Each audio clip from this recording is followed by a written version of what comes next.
আগেকার দিনে মুরব্বীরা মেয়ে দেখতে গেলে যদি জিজ্ঞেস করতো মা গো তোমার নাম কি, বলতো জরিনা, সকিনা, মর্জিনা, হেনা তেনা।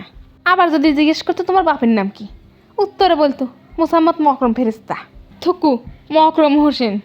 যদি বলতো মায়ের নাম কি, মোহাম্মদ রুবিনা খাতুন। ভয়ের ঠেলায় আবল তাবল কইতো। আর এখনকার মেয়েদের দেখতে গেলে নাম জিজ্ঞেস করলে বলে অ্যাঞ্জেল, প্রিয়া, রিয়া, হেনা তেনা। আর বাপের নাম জিজ্ঞেস করলে বলবে ডিজে রকি। আর মায়ের নাম জিজ্ঞেস করলে ASMA আসমা খাতুন। হায় রে ভাই, নামেরও কত রং ঢং, শুনলে বাসি না। আবার ভাববেন না আমি আকসা কথা করছি, মানে আন্দাজে। এই ঘটনা আমার নিজের চোখে দেখা। আবার মনে করেন মেয়ে দেখলে আসলে আগের যুগের মায়েরা কি করতো, ঘরের এক কোণে দাঁড়িয়ে দেখতো আর শুনতো।